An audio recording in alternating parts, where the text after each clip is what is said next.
আজিৰ ভিডিঅ'টোত আমি দশম শ্ৰেণীৰ 11 নম্বৰ অধ্যায় মানুহৰ চকু আৰু বাৰেবৰণীয়া পৃথিৱী এই পাঠটোৰ আৰু এটা ক্লাছ আৰম্ভ কৰিম। এই ক্লাছটোত আমি প্ৰিজমৰ মাজেৰে পোহৰ কেনেধৰণে প্ৰতিসৰণ হয় সেই বিষয়ে আলোচনা কৰিম। ইয়াত তোমালোকে দেখিছা ABC এটা প্ৰিজম। প্ৰিজমৰ যিটো মাধ্যম সেইটো হৈছে কাঁচ মাধ্যম, তাৰমানে কাঁচৰ দ্বাৰা প্ৰিজমটো গঠন কৰা হয়। আৰু প্ৰিজমৰ বাহিৰৰ যিটো মাধ্যম এইটো বায়ু মাধ্যম। গতিকে বায়ু মাধ্যম আৰু কাঁচ মাধ্যমৰ মাজত ইয়াতে কি হ'ব, প্ৰতিসৰণটো হ'ব। কাঁচ মাধ্যমটো হৈছে বায়ু মাধ্যমতকৈ ঘন মাধ্যম। এনেকুৱা মাধ্যম যুগলত বায়ু আৰু কাঁচ মাধ্যম যুগলৰ কাৰণে যেতিয়া প্ৰতিসৰণটো আমি ইয়াতে আলোচনা কৰিম, তেতিয়া আমি কি কৰিম, PQ এইটো হৈছে এটা আপতিত ৰশ্মি। এই ৰশ্মিটো প্ৰিজমৰ AB পৃষ্ঠৰ ই বিন্দুত আপতিত হৈছে। N আৰু N' হৈছে অভিলম্ব। এতিয়া বায়ু মাধ্যমৰ পৰা প্ৰিজমত আপতিত হোৱাৰ লগে লগে কি হ'ব, পোহৰ ৰশ্মিটো কাঁচ মাধ্যমলৈকে প্ৰৱেশ কৰিব। যিহেতু কাঁচ মাধ্যমটো বায়ু মাধ্যমতকৈ পাতল, সেইকাৰণে প্ৰতিসৰিত ৰশ্মি EF কি হৈছে, প্ৰাৰম্ভিক দিশ PHৰ পৰা বিচ্যুত হৈ N' ওচৰলৈ চাপি আহিব। যাৰ ফলত তাৰ কি হৈছে, এই EF ৰশ্মিটো হৈছে প্ৰতিসৰিত ৰশ্মি, প্ৰিজমৰ মাজেৰে হোৱা প্ৰতিসৰিত ৰশ্মি। এই ৰশ্মিটো প্ৰাৰম্ভিক দিশৰ পৰা এই কাৰণে বিচ্যুত হৈছে, কাৰণ হৈছে কি, বায়ু আৰু কাঁচ মাধ্যমৰ ক্ষেত্ৰত কাঁচটো হৈছে ঘন মাধ্যম। গতিকে পাতল মাধ্যমৰ পৰা ঘন মাধ্যমলৈ আহিলে প্ৰতিসৰিত ৰশ্মিটো অভিলম্বৰ কাষ চাপে। ইয়াতে হৈছে এইটো আইটো হৈছে আপতন কোণ আৰু আৰটো হৈছে প্ৰতিসৰণ কোণ। এতিয়া কি হ'ব, এই যিটো প্ৰতিসৰিত ৰশ্মি EF, এই ৰশ্মিটো AC পৃষ্ঠ, প্ৰিজমৰ AC পৃষ্ঠত F বিন্দুত কি হৈছে, আপতিত হ'ব, হৈ পেলাই ই FS দিশেৰে নিৰ্গত হ'ব। এই মাধ্যম যুগলত কাঁচ আৰু বায়ু মাধ্যম যুগলৰ ক্ষেত্ৰত আকৌ কি হ'ব, EF আপতিত ৰশ্মিটো ঘন মাধ্যমৰ পৰা ওলাই পাতল মাধ্যম বায়ু মাধ্যমত প্ৰৱেশ কৰিছে। কৰিলে কি হ'ব, ই অভিলম্বৰ পৰা আঁতৰি আহিব। ইয়াতে M' হৈছে অভিলম্ব। যিহেতু পাতল মাধ্যমত প্ৰৱেশ কৰিছে, সেইকাৰণে M' অভিলম্বৰ পৰা আঁতৰি গৈ ই RS দিশেৰে ওলাই যাব। গতিকে ইয়াতে এইটো হৈছে নিৰ্গমন কোণ, ই হৈছে নিৰ্গমন কোণ। এতিয়া যিটো AC পৃষ্ঠৰে যিটো ৰশ্মি ওলাই গ'ল, সেইটোক কোৱা হৈছে নিৰ্গত ৰশ্মি। এইটোক কোৱা হৈছে নিৰ্গত ৰশ্মি। আৰু PQটো আমি আগতে কৰিছোঁ, PQ বা PE বুলিও ক'ব পাৰোঁ, সেইটো হৈছে আপতিত ৰশ্মি। EFটো হৈছে প্ৰতিসৰিত ৰশ্মি আৰু FSটো আমি নিৰ্গত ৰশ্মি বুলি ক'ব পাৰোঁ। প্ৰিজমৰ যিটো A কোণ আছে, সেইটোক প্ৰিজম কোণ বুলি কোৱা হয়। আইটো হৈছে ইয়াতে আপতন কোণ, আৰটো প্ৰতিসৰণ কোণ, ইটো হৈছে নিৰ্গত কোণ আৰু D হৈছে বিচ্ছুৰিত কোণ বা বিচ্যুত কোণ। গতিকে বিচ্ছুৰিত কোণ বা বিচ্যুত কোণটো কোণ মানে কি হ'ব, যিটো PE আপতিত ৰশ্মি আছিলে, এই ৰশ্মিটোৰ কি হৈছে, এতিয়া আমি বিচ্যুত কোণ মানে কি বুলি কওঁ, PE আপতিত ৰশ্মিটোৰ প্ৰাৰম্ভিক দিশ কি আছিলে, এইটো PH। কাঁচ মাধ্যমত প্ৰৱেশ কৰাৰ লগে লগে কি হৈছে, সেই ৰশ্মিটো PH মানে প্ৰাৰম্ভিক দিশৰ পৰা বিচ্যুত হৈ EF এইটো দিশেৰে গতি কৰিছে। EFটো AC মাধ্যমত আপতিত হৈ FS দিশেৰে গতি কৰিছে। এতিয়া এইটো হৈছে PEটো হৈছে আপতিত কোণ, প্ৰিজমৰ মাজেৰে প্ৰতিসৰিত হোৱাৰ পিছত FS এইটো হৈছে নিৰ্গত ৰশ্মি। এই নিৰ্গত ৰশ্মিটোৱে আমি যদি পিছফালে বঢ়াই দিওঁ, এনেকৈ যদি পিছফালে বঢ়াই দিলে PEৰ যিটো প্ৰাৰম্ভিক দিশ আছিলে PH, তাৰ লগত যিটো কোণ কৰিব সেইটো হৈছে বিচ্যুত কোণ D। তাৰমানে আল্টিমেট যিটো ৰশ্মি ওলাই গ'ল, যিটো নিৰ্গত ৰশ্মি, সেই নিৰ্গত ৰশ্মিটোৱে আপতিত ৰশ্মিৰ প্ৰাৰম্ভিক দিশৰ লগত যিটো কোণ গঠন কৰিব, সেই কোণটোকে আমি বিচ্যুত কোণ বুলি ক'ম বা বিচ্ছুৰিত কোণ। গতিকে প্ৰিজমৰ মাজেৰে প্ৰতিফলিত হওঁতে ৰশ্মিটো প্ৰিজমটোৰ এটা পৃষ্ঠৰে সোমাই যাব আৰু তাৰ বিপৰীত পৃষ্ঠটোৰে ওলাই যাব। আৰু ওলাই যাওঁতে যিটো নিৰ্গত ৰশ্মি হ'ব, সেই নিৰ্গত ৰশ্মিটোৱে আপতিত ৰশ্মিৰ প্ৰাৰম্ভিক দিশৰ লগত এটা কোণ গঠন কৰিব। সেই কোণটোক আমি বিচ্যুত কোণ বুলি ক'ম। তাক ডিৰে বুজোৱা হয়। বিচ্যুত কোণটোক আমি ডিৰে বুজাওঁ, এইটো মনত ৰাখিবা। গতিকে এইটো হৈছে প্ৰিজমৰ মাজেৰে এটা ৰশ্মি যেতিয়া প্ৰতিফলিত হয়, তেতিয়া তাৰ ভিতৰৰ প্ৰতিসৰণ প্ৰণালীটো হ'ল তেনেকুৱা ধৰণৰ। তাৰপিছত আমি চাম কাঁচৰ প্ৰিজমৰ মাজেৰে পোহৰৰ বিচ্ছুৰণ। এতিয়ালৈকে আমি কি কৰিলোঁ যে এটা পোহৰ ৰশ্মি প্ৰিজমৰ মাজেৰে যেতিয়া প্ৰতিফলিত হয়, তেতিয়া সি কেনেধৰণে প্ৰতিসৰণ হয় আৰু কেনেধৰণে নিৰ্গত হয়, সেই দিশটোৰ কথা আলোচনা কৰিলোঁ। এতিয়া যদি আমি এটা পোহৰৰ সমষ্টি বা যদি আমি এটা বগা পোহৰ এটা যদি আমি প্ৰিজম এটাত আপতিত হওঁ, তেতিয়াহ'লে কি হ'ব? আমি চবেই জানো যে যিটো বগা পোহৰ, সূৰ্যৰ যিটো বগা পোহৰ, এই পোহৰটো 7টা ৰঙৰ সমষ্টি।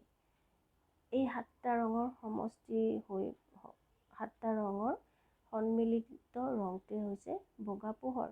গতিকে এই বগা পোহৰৰ এটা ৰশ্মি যদি আমি প্ৰিজমৰ মাজেৰে পাৰ হৈ যাব দিওঁ, তেতিয়াহ'লে কি হয়, এই যি 7টা ৰং, প্ৰত্যেক ৰঙেই প্ৰিজমটোৰ মাজেৰে যেতিয়া প্ৰতিফলিত হ'ব, তেতিয়া সি বেলেগ বেলেগ দিশেৰে মানে প্ৰতিফলিত হৈ যাব।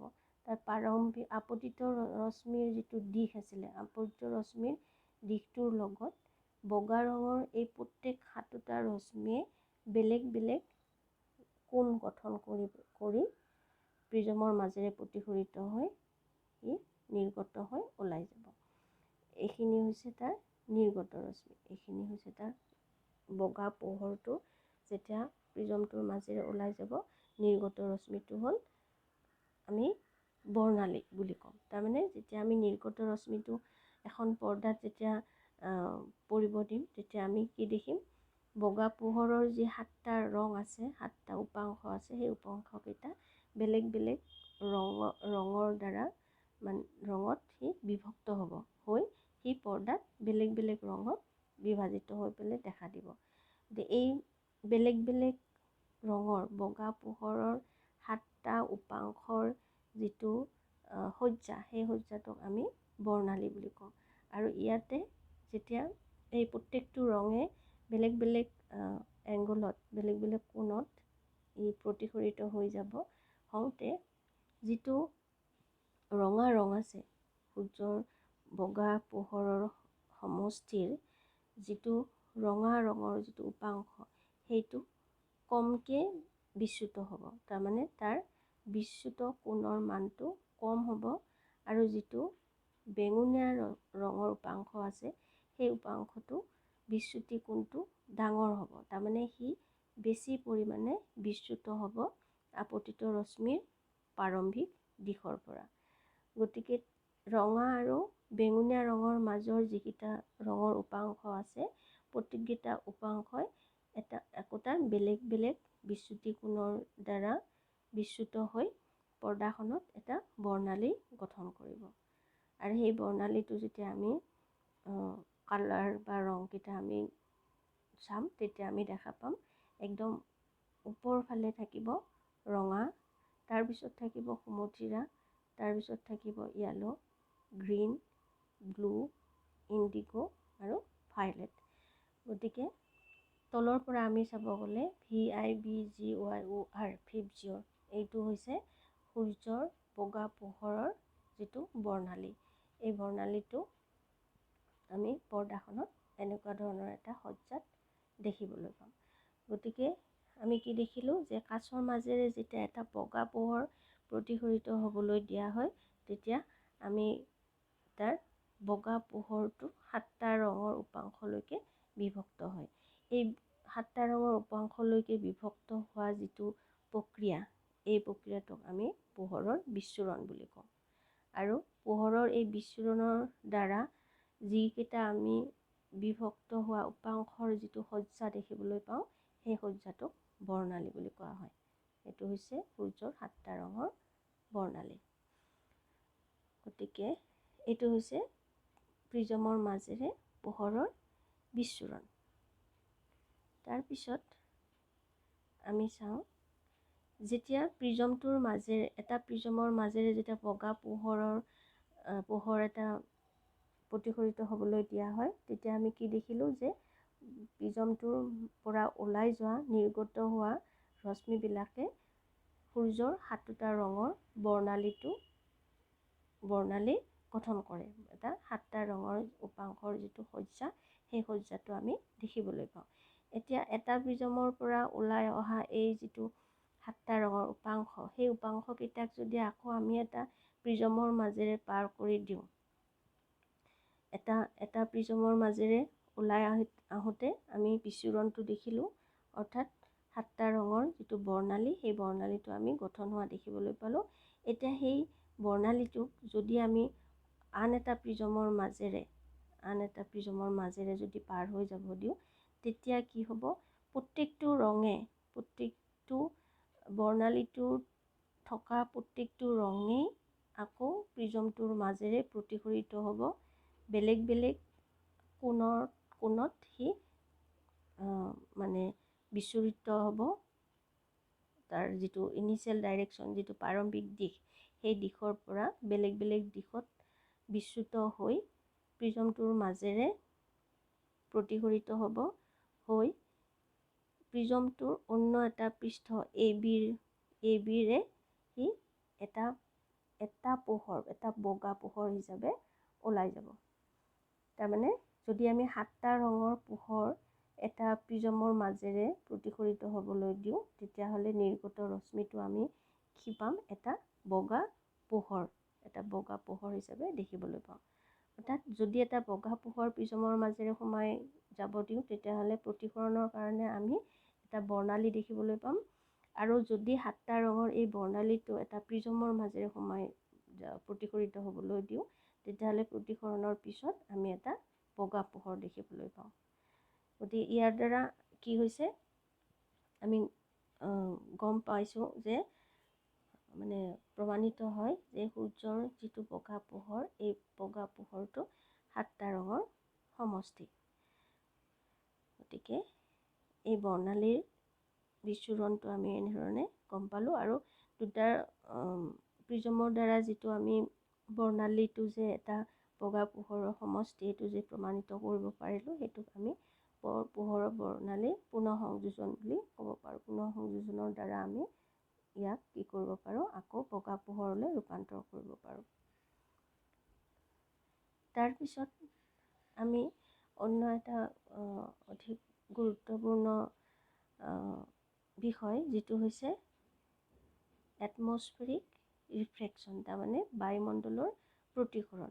বায়ুমণ্ডলৰ প্ৰতিসৰণৰ কাৰণে আমি বহুতো প্ৰাকৃতিক পৰিঘটনা আমি দেখিবলৈ পাওঁ, বা আমি ক'ব পাৰোঁ যে বিভিন্ন ধৰণৰ প্ৰাকৃতিক পৰিঘটনা আমি বায়ুমণ্ডলৰ প্ৰতিসৰণৰ দ্বাৰা বিশ্লেষণ কৰিব পাৰোঁ। তাৰে ভিতৰত এটা হৈছে তৰাৰ তিৰবিৰণি। আমি যেতিয়া ৰাতিৰ মুকলি আকাশত তৰাবিলাক দেখিবলৈ পাওঁ, তেতিয়া কি হয়, তৰাবিলাক জ্বলি থকা দেখিবলৈ পাওঁ, স্পাৰ্ক কৰি থকা, তাৰমানে তিৰবিৰাই থকা দেখিবলৈ পাওঁ। এই তৰাৰ এই তিৰবিৰণিটো কিহৰ কাৰণে হয়, বায়ুমণ্ডলীয় প্ৰতিসৰণৰ কাৰণে হয়। এতিয়া আমি জানো যে আমাৰ বায়ুমণ্ডলটো বহুতকেইটা লেয়াৰ বা তৰপৰ দ্বাৰা গঠিত হয়, আৰু এনেকুৱা ধৰণৰ বহুতকেইটা লেয়াৰৰ দ্বাৰা গঠিত হয়। আৰু প্ৰত্যেকবিলাক লেয়াৰৰে যিটো ঘনত্ব, সেই ঘনত্বটোৰ তাৰতম্য থাকে। যিমানে পৃথিৱী পৃষ্ঠৰ পৰা যিমানে ওপৰলৈ উঠি যোৱা হয়, সিমানে বায়ুমণ্ডলৰ এই তৰপবিলাকৰ ঘনত্বটো কমি যায়। তাৰমানে একদম ওপৰৰ যিটো তৰপ থাকিব, তাৰ ঘনত্বটো পৃথিৱী পৃষ্ঠৰ একেবাৰে ওচৰত থকা তৰপটোৰ ঘনত্বতকৈ কম হ'ব। গ্ৰেজুৱেলি সি তলৰ পৰা ওপৰলৈ ঘনত্বটো কমি গৈ থাকে। নতুবা আমি ক'ব পাৰোঁ ওপৰৰ পৰা তললৈ বায়ুমণ্ডলৰ তৰপবিলাকৰ ঘনত্বটো বাঢ়ি আহে, ওপৰৰ পৰা তললৈ বাঢ়ি আহে। গতিকে তৰাটো কি হয়, আমাৰ পৰা বহুত বেছি দূৰত থাকে অৱস্থিত হয়। এইটো ধৰি ল'লোঁ আমি এটা তৰা, তাৰ প্ৰকৃত অৱস্থানটো এইটো আমি দেখাইছোঁ, এইটো হৈছে তাৰ প্ৰকৃত অৱস্থান। কি হয়, তৰাটো পৃথিৱী পৃষ্ঠৰ পৰা বহুত বেছি দূৰত্বত অৱস্থিত হয়। গতিকে সেই তৰাটোৰ পৰা যিটো পোহৰ ৰশ্মি আহিব, সেই পোহৰ ৰশ্মিটো বায়ুমণ্ডল পাৰ হৈ আহিহে আমাৰ চকুত প্ৰৱেশ কৰিব পাৰে। গতিকে বায়ুমণ্ডল পাৰ হৈ আহোঁতে এই ৰশ্মিটোৱে বায়ুমণ্ডলৰ এই বিভিন্ন তৰপৰ মাজেৰে প্ৰতিফলিত হয়, আৰু প্ৰত্যেকটো তৰপৰ মাজেৰে প্ৰতিফলিত হওঁতে যিহেতু পাতল তৰপটোৰ পৰা ঘনতৰ তৰপটোত প্ৰৱেশ কৰে, সেইকাৰণে সি প্ৰত্যেকবাৰতে কি হয়, অভিলম্বৰ পৰা কাষ চাপি আহি এটা শেষত কি হয়, সি আমাৰ পৰ্যবেক্ষকৰ চকুত সোমাব, বা আমাৰ চকুত সেই তৰাৰ পৰা অহা পোহৰটো আমাৰ চকুত প্ৰৱেশ কৰিব। যিহেতু সি প্ৰত্যেকটো তৰপৰ দ্বাৰা প্ৰতিফলিত হৈ আহে, প্ৰতিসৰণৰ নিয়ম অনুসৰি কি হয়, প্ৰত্যেকটো প্ৰতিফলিত ৰশ্মিয়ে তাৰ প্ৰাৰম্ভিক দিশৰ পৰা বিচ্যুত হৈ আহে, আৰু শেষত গৈ যেতিয়া শেষত নিৰ্গত যিটো ৰশ্মি, প্ৰতিফলিত যিটো ৰশ্মি, সেই ৰশ্মিটো যেতিয়া আমাৰ চকুত প্ৰৱেশ কৰিব, সেই ৰশ্মিটো আমি যদি তেতিয়া পিছফালে এনেকৈ বঢ়াই দিলে আমি তৰাটোৰ অৱস্থানটো দেখিবলৈ পাওঁ, আৰু সেই তৰাটোৰ অৱস্থানটো হৈছে তাৰ আপাত অৱস্থান। আচলতে তৰাটো আছিলে ইয়াতে, কিন্তু প্ৰতিসৰণৰ কাৰণে আমি তাক এই অৱস্থানত দেখিবলৈ পাওঁ। গতিকে সেইটো হৈছে তাৰ আপাত অৱস্থান। আৰু এই তৰাটোৰ অৱস্থানৰ যিটো বিচ্যুতি, এই বিচ্যুতিটো প্ৰধান কাৰণ হ'ল এই বায়ুমণ্ডলীয় প্ৰতিসৰণ। তাৰপিছত কি হয়, অৱস্থানটোতো তেনেকুৱা ধৰণে প্ৰতিসৰণৰ কাৰণে, বায়ুমণ্ডলীয় প্ৰতিসৰণৰ কাৰণে তৰাৰটো অৱস্থানটো বিচ্যুতি হয়। তাৰ উপৰিও কি হয়, বায়ুমণ্ডলীয় তৰপবিলাকৰ যি ঘনত্ব, এই ঘনত্বও স্থিৰ হৈ নাথাকে। এই ঘনত্ববিলাকৰো তাৰতম্য ঘটি থাকে, আৰু সেই ঘনত্বৰ তাৰতম্যৰ কাৰণে তৰাটোৰ আপাত অৱস্থানৰো পৰিৱৰ্তন ঘটি থাকে। গতিকে আমি যিটো দৃষ্টিগোচৰ হয়, তৰাটোৰ যিটো আপাত অৱস্থান আমাৰ দৃষ্টিগোচৰ হয়, সেই আপাত অৱস্থানটোৰো পৰিৱৰ্তন হৈ থাকে, আৰু সেই পৰিৱৰ্তনৰ কাৰণে আমি তৰাটো তিৰবিৰাই থকা দেখিবলৈ পাওঁ। সেইটোৱে হৈছে তৰাৰ তিৰবিৰণি, যিটোৰ প্ৰকৃত কাৰণ হৈছে এটমস্ফেৰিক ৰিফ্ৰেকশ্যন বা বায়ুমণ্ডলীয় প্ৰতিসৰণ। কিন্তু আমি তৰাৰ ক্ষেত্ৰতহে এই তিৰবিৰণিটো দেখিবলৈ পাওঁ। আমি কিন্তু এটা গ্ৰহৰ ক্ষেত্ৰত আমি এই তিৰবিৰণিটো দেখিবলৈ নাপাওঁ। ইয়াৰ কাৰণটো হৈছে কি, তৰাটো হৈছে একদম পৃথিৱী পৃষ্ঠৰ পৰা বহুত বেছি দূৰত থাকে, আৰু সেইকাৰণে তাক এটা বিন্দু সদৃশ উৎস হিচাপে কনচিডাৰ কৰিব পাৰি।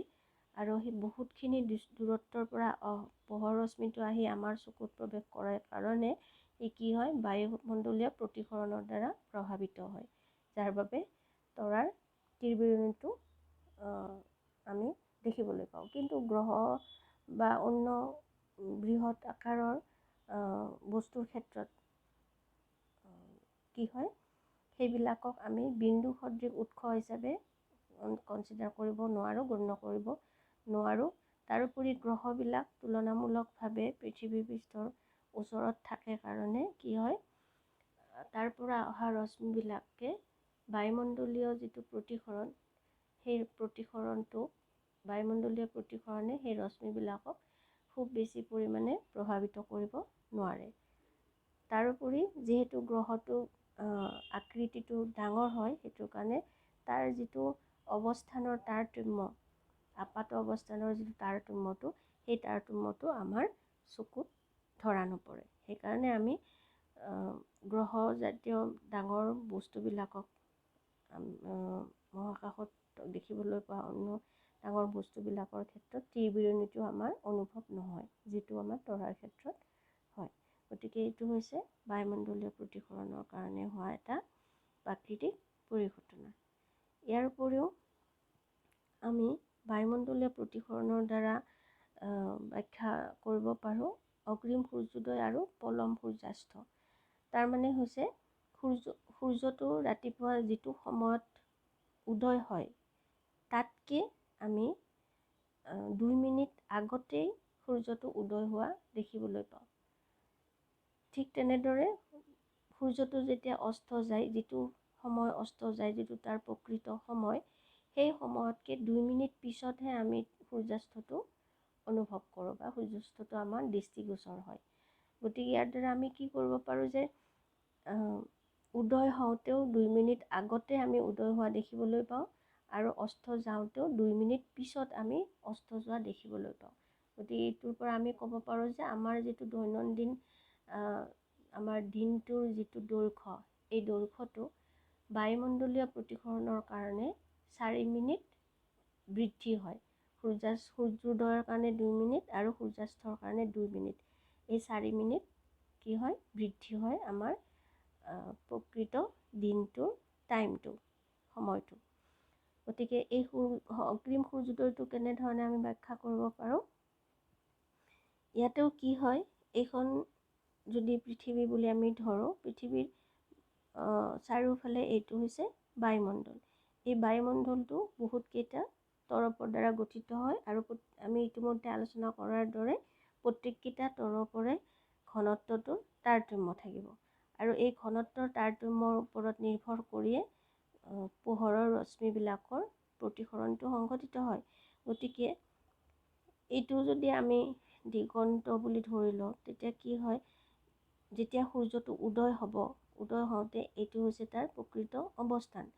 এই উদয় হোৱা সূৰ্যটোৰ পৰা এটা পোহৰ ৰশ্মি গৈ যেতিয়া পৃথিৱীৰ বায়ুমণ্ডলত প্ৰৱেশ কৰিব, তেতিয়া কি হয়, বায়ুমণ্ডলৰ প্ৰত্যেকটো তৰপৰ ঘনত্বৰ তাৰতম্যৰ কাৰণে আপতিত ৰশ্মিটো, সূৰ্যৰ পৰা অহা আপতিত ৰশ্মিটো প্ৰতিফলিত হ'ব হৈ তাৰ প্ৰকৃত যিটো দিশ, তাৰ যিটো ইনিচিয়েল ডাইৰেকশ্যন, এই দিশটোৰ পৰা সেই বিচ্যুত হৈ গৈ গৈ আমাৰ চকুত পৰিব আৰু সেই যিটো শেষ প্ৰতিফলিত ৰশ্মি, যিটো ৰশ্মি আমাৰ চকুত পৰিব, সেই ৰশ্মিটোৰ দিশতহে আমি সূৰ্যটোৰ অৱস্থানটো দেখিবলৈ পাওঁ। গতিকে যদি প্ৰকৃত অৱস্থানটো এইটো আছিলে দিগন্তৰ ওচৰত, তেতিয়া কি হয়, বায়ুমণ্ডলীয় এই প্ৰতিসৰণৰ কাৰণে সূৰ্যৰ অৱস্থানটো আমি ইয়াতহে দেখিবলৈ পাওঁ, এইখিনিতহে আমি সূৰ্যৰ অৱস্থানটো দেখিবলৈ পাওঁ। গতিকে এই যিটো অৱস্থানৰ যিটো সময়ৰ তাৰতম্য, সেইটো হৈছে 2 মিনিট। আমি 2 মিনিট আগতে, তাৰমানে প্ৰকৃত সময়তকৈ 2 মিনিট আগতে আমি সূৰ্যটো কি হয় উদয় হোৱা দেখিবলৈ পাওঁ, যিটো হৈছে মানে বায়ুমণ্ডলীয় প্ৰতিসৰণৰ ফলাফল। বায়ুমণ্ডলীয় প্ৰতিসৰণৰ কাৰণে আমি সূৰ্যটো কিছু আগতেই উদয় হোৱা দেখিবলৈ পাওঁ। ঠিক তেনেদৰে আকৌ সূৰ্যাস্তৰ ক্ষেত্ৰতো তেনেকুৱা হ'ব। যেতিয়া সূৰ্যটো দিগন্তত ডুব যাবলৈ ধৰে, তেতিয়া কি হয়, তাৰ পৰা অহা ৰশ্মিটো আকৌ ঠিক একেদৰে বায়ুমণ্ডলীয় প্ৰতিসৰণৰ কাৰণে কি হ'ব, আমাৰ চকুত যেতিয়া প্ৰৱেশ কৰিব, তেতিয়া সেই বায়ুমণ্ডলীয় প্ৰতিসৰণ হোৱাৰ পিছত যিটো অন্তিম ৰশ্মি আমাৰ চকুত সোমাব, সেই ৰশ্মিটোৰ দিশত আমি সূৰ্যটো দেখিবলৈ পাওঁ। গতিকে সূৰ্য অস্ত আগতে গৈছে, কিন্তু 2 মিনিট পিছলৈ আমি সেই সূৰ্যটো দিগন্তৰ ওচৰত আমাৰ দৃষ্টিগোচৰ হয়। গতিকে সূৰ্য অস্ত যোৱাৰ প্ৰকৃত সময়তকৈ 2 মিনিট পিছলৈ আমি সূৰ্যটো দিগন্তৰ ওচৰত দৃষ্টিগোচৰ হয়। গতিকে সূৰ্যোদয় আৰু সূৰ্যাস্ত এই দুইটা পৰিঘটনাৰ ক্ষেত্ৰতে কি হৈছে, বায়ুমণ্ডলীয় প্ৰতিসৰণৰ কাৰণে এই দুইটা ঘটনা হয় আৰু যাৰ ফলত আমাৰ সূৰ্যোদয়ৰ কাৰণে 2 মিনিট প্লাছ সূৰ্যাস্তৰ কাৰণে 2 মিনিট এনেকৈ আমাৰ কি হয় 4 মিনিট সময় আমাৰ দিনটোৰ সময়টো বাঢ়ি যায়। আমাৰ প্ৰকৃত দিনটোৰ যিটো প্ৰকৃত সময় তাতকৈ আমাৰ আপাত সময়টো দিনটোৰ আপাত সময়টো 2 + 2 4 মিনিট বৃদ্ধি হয়। গতিকে এইটো হৈছে আমাৰ কি বায়ুমণ্ডলীয় প্ৰদূষণৰ কাৰণে হোৱা প্ৰাকৃতিক পৰিঘটনা। তাৰপিছত আমি আৰু এটা প্ৰাকৃতিক পৰিঘটনা দেখিবলৈ পাওঁ, সেইটো হৈছে মুকলি আকাশৰ ৰং। আমি মুকলি আকাশৰ ৰংটো নীলা দেখিবলৈ পাওঁ। ইয়াৰ কাৰণটো কি হৈছে, বায়ুমণ্ডলত যিবিলাক কণিকা থাকে, অণু বা কণিকা থাকে, সেই কণিকাবিলাক কি হয় অতিশয় সূক্ষ্ম হয়। আৰু ইমান বেছি সূক্ষ্ম হয় যিবিলাকৰ তাৰমানে কি হয়, আমি যদি পোহৰ ৰশ্মিৰ তৰংগ দৈৰ্ঘ্যৰ লগত যদি তুলনা কৰোঁ, তেতিয়াহ'লে পোহৰ ৰশ্মিৰ বিভিন্ন উপাংশৰ তৰংগ দৈৰ্ঘ্যতকৈ এই কণিকাবিলাকৰ বায়ুমণ্ডলত উপঙি থকা কণিকাবিলাকৰ আকাৰটো কম হয়। গতিকে তেনেকুৱা ধৰণৰ সূক্ষ্ম কণিকাবিলাকৰ দ্বাৰা কি হয়, পোহৰ যেতিয়া বায়ুমণ্ডলৰ মাজেৰে পাৰ হৈ আহিব, তেতিয়া সেই পোহৰবিলাক এই কণিকাবিলাকৰ দ্বাৰা বিচ্যুত হয়। তাৰমানে পোহৰবিলাক এই কণিকাবিলাকত খুন্দা খায়। খুন্দা খালে তাৰ কি হয়, দিশৰ পৰিৱৰ্তন হয়।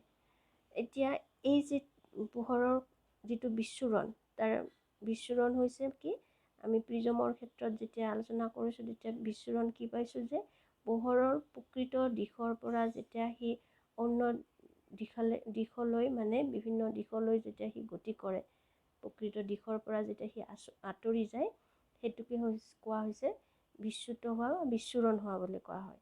গতিকে পোহৰ ৰশ্মিৰ এই বিচ্ছুৰণৰ মাত্ৰাটো পোহৰৰ তৰংগ দৈৰ্ঘ্যৰ ওপৰত নিৰ্ভৰ কৰে। চুটি তৰংগ দৈৰ্ঘ্যৰ পোহৰৰ ক্ষেত্ৰত এই বিচ্ছুৰণৰ মাত্ৰাটো দীঘল তৰংগ দৈৰ্ঘ্যৰ পোহৰৰ বিচ্ছুৰণতকৈ বেছি হয়। যিমানে তৰংগ দৈৰ্ঘ্যটো কম হ'ব, সিমানে বিচ্ছুৰণ বেছিকৈ হ'ব। গতিকে আমি পোহৰৰ বৰ্ণালীৰ যিটো 7টা ৰং পাইছোঁ, সেই 7টা ৰঙৰ পৰা আমি কি পাইছোঁ, violet, IndiGo, blue, green, yellow, orange আৰু ৰেড, এই 7টা ৰং পাইছোঁ। এই প্ৰত্যেককেইটা ৰঙৰে তৰংগ দৈৰ্ঘ্যটো বেলেগ বেলেগ হয়। এতিয়া কি হয়, যিটো ভায়লেট এই ৰংটো উপাংশটোৰ তৰংগ দৈৰ্ঘ্যটোতকৈ আটাইতকৈ কম হয়, আৰু ৰেড ৰঙাৰ তৰংগ দৈৰ্ঘ্যটো আটাইতকৈ বেছি হয়। সেইকাৰণে কি হয়, যিখিনি পোহৰৰ উপাংশৰ তৰংগ দৈৰ্ঘ্য কম হয়, সেইখিনি বেছি পৰিমাণে বিচ্ছুৰিত হ'ব, আৰু যিখিনি বেছি থাকিব সেইখিনি কম পৰিমাণে বিচ্ছুৰিত হয়। গতিকে যেতিয়া পোহৰ ৰশ্মিটো এই 7টা ৰঙৰ সমষ্টিৰ হিচাপে যেতিয়া পোহৰ ৰশ্মি এটা আমাৰ বায়ুমণ্ডলত প্ৰৱেশ কৰে, তেতিয়া সেই ৰশ্মিবিলাক কি হয়, বায়ুমণ্ডলত থকা কণিকাবিলাকত খুন্দা মাৰে। খুন্দা মৰাৰ কাৰণে সিহঁতৰ বিচ্ছুৰণ ঘটে। বিচ্ছুৰণ হওঁতে কি হ'ব, যিবিলাক চুটি তৰংগ দৈৰ্ঘ্য, সেইবিলাকৰ বিচ্ছুৰণটো বেছিকৈ হয়, বিচ্যুতিটো বেছিকৈ হয়। গতিকে নীলা পোহৰটো তৰংগ দৈৰ্ঘ্যটো চুটি হোৱাৰ কাৰণে এই কণিকাবিলাকৰ দ্বাৰা নীলা পোহৰটো বেছিকৈ কি হয়, বিক্ষিপ্ত হয়। তাৰপিছত এই বাকী যিবিলাক ৰশ্মি থাকিব, সেইবিলাকৰ তৰংগ দৈৰ্ঘ্যটো বহুত বেছি। গতিকে সিহঁতে বিচ্যুত নোহোৱাকৈয়ে পৃথিৱী পৃষ্ঠত প্ৰৱেশ কৰে। কিন্তু যিহেতু নীলা পোহৰটো বিচ্ছুৰণটো বেছিকৈ হয়, গতিকে সি পৃথিৱী পৃষ্ঠ পোৱাৰ আগতেই কি হয়, বায়ুমণ্ডলত বিচ্ছুৰিত হৈ গোটেই বায়ুমণ্ডলখিনিকে কি হয়, এটা নীলা ৰং মানে অনুভৱ কৰায়। গোটেই পোহৰখিনি যেতিয়া চাৰিওফালে বিয়পি পৰিব, তেতিয়া আমি গোটেই আকাশখন নীলা দেখিবলৈ পাওঁ। আৰু বাকী ৰশ্মিবিলাক অধিক তৰংগ দৈৰ্ঘ্যৰ হোৱাৰ কাৰণে সিহঁতে বিচ্ছুৰণটো কমকৈ হোৱাৰ ফলত সি আহি পেলাই পৃথিৱীৰ বায়ুমণ্ডলত প্ৰৱেশ কৰিব। গতিকে কি হয়, নীলা পোহৰটোৰ বিচৰণটো বেছিকৈ হোৱাৰ কাৰণে আমি আকাশখন নীলা দেখিবলৈ পাওঁ। গতিকে এইটো এটা হৈছে অন্য এটা প্ৰাকৃতিক পৰিঘটনা, যিটো আমি বায়ুমণ্ডলীয় প্ৰতিসৰণৰ কাৰণে হোৱা বুলি বিশ্লেষণ কৰিব পাৰোঁ। তাৰপিছত আৰু এটা তেনেকুৱা ধৰণৰ পৰিঘটনা আমি দেখিবলৈ পাওঁ, সেইটো হৈছে সূৰ্যোদয় আৰু সূৰ্যাস্তৰ সময়ত সূৰ্যৰ ৰং। আমি চবেই গম পাইছোঁ যে সূৰ্যোদয় আৰু সূৰ্যাস্তৰ সময়ত সূৰ্যৰ ৰংটো কি হয়, ৰংচোৱা হয়। ইয়াৰ কাৰণ হ'ল, যেতিয়া সূৰ্যটো দিগন্তৰ ওচৰত থাকিব সূৰ্যোদয় বা সূৰ্যাস্তৰ সময়ত, তেতিয়া কি হয়, তাৰ পৰা যিখিনি পোহৰ আহি পৃথিৱীত প্ৰৱেশ কৰিব, সেই পোহৰখিনিয়ে অধিক দূৰত্ব অতিক্ৰম কৰিবলগীয়া হয়। গতিকে কি হয়, সেই দূৰত্ব অতিক্ৰম কৰোঁতে যি চুটি তৰংগ দৈৰ্ঘ্যৰ পোহৰ, সেই পোহৰখিনি বেছিকৈ বিক্ষিপ্ত হয়। কাৰণ ইতিমধ্যে আমি আলোচনা কৰিছোঁ যে তৰংগ দৈৰ্ঘ্যৰ বিচ্ছুৰণটো বা বিক্ষেপণটো, পোহৰৰ বিক্ষেপণটো তাৰ তৰংগ দৈৰ্ঘ্যৰ ওপৰত নিৰ্ভৰ কৰে। গতিকে চুটি তৰংগ দৈৰ্ঘ্যৰ পোহৰ উপাংশবিলাক বেছিকৈ বিক্ষিপ্ত হৈ যায়। গতিকে সি ইমান দূৰ অতিক্ৰম কৰি আহি আমাৰ চকুত সোমাবলৈ নোৱাৰে। সোমোৱাৰ আগতেই সি বিচ্ছুৰিত হৈ আঁতৰি যায়। কিন্তু ৰঙা ৰঙৰ যিখিনি তৰংগ দৈৰ্ঘ্য, সেই ৰঙা ৰঙৰ যিখিনি উপাংশ, সেইখিনিৰ কি হয়, তৰংগ দৈৰ্ঘ্যটো বহুত বেছি হয়। বেছি হোৱাৰ কাৰণে সি সিমানখিনি দূৰত্ব অতিক্ৰম কৰি আহি পৃথিৱীত থকা পৰ্যবেক্ষক বা আমাৰ চকুত প্ৰৱেশ কৰিব পাৰে। গতিকে সেইকাৰণে আমি, যিহেতু ৰঙা ৰংটো আমাৰ চকুত প্ৰৱেশ কৰে, সেইকাৰণে আমি সেই সময়ত সূৰ্যটো ৰঙা দেখিবলৈ পাওঁ। গতিকে সেইটো হৈছে বায়ুমণ্ডলীয় প্ৰতিসৰণৰ এটা কাৰণ। ঠিক তেনেদৰে যেতিয়া আকৌ সূৰ্যটো আমাৰ মূৰৰ ওপৰত থাকিব, তেতিয়া কি হয়, সূৰ্যৰ পৰা অহা ৰশ্মিখিনিয়ে বায়ুমণ্ডল ভেদ কৰি যেতিয়া পৃথিৱী পৃষ্ঠ পায়, তেতিয়া তুলনামূলকভাৱে কম দূৰত্ব অতিক্ৰম কৰিবলগীয়া হয়। আৰু কৰিলে তেতিয়া কি হয়, গোটেইখিনি যিখিনি চুটি পোহৰৰ যিখিনি বিচ্ছুৰণ, সেই বিচ্ছুৰণখিনি কমকৈ হয়। কাৰণ কম দূৰত্ব অতিক্ৰম কৰিব লাগে, গতিকে প্ৰায়খিনি সূৰ্যৰ ৰশ্মিয়ে আহি পৃথিৱী পৃষ্ঠ পালে আমাৰ প্ৰায়খিনি ৰশ্মি কি হয়, আমাৰ চকুত প্ৰৱেশ কৰিব পাৰে, যাৰ বাবে আমি বগা পোহৰটো অনুভৱ হয়। কাৰণ বগা পোহৰটো হৈছে 7টা ৰঙৰ সমষ্টি। গতিকে প্ৰায়কেইটা উপাংশই যদি আমাৰ চকুত প্ৰৱেশ কৰে, তেতিয়াহ'লে আমাৰ দৃষ্টিৰ অনুভূতিটো হ'ব কি, বগা। সেইকাৰণে আমি যেতিয়া সূৰ্যটো মূৰৰ ওপৰত থাকে, মুকলি আকাশত যেতিয়া মূৰৰ ওপৰত সূৰ্যটোৰ অৱস্থান হয়, সেই সময়ত সূৰ্যটো আমি বগা দেখিবলৈ পাওঁ।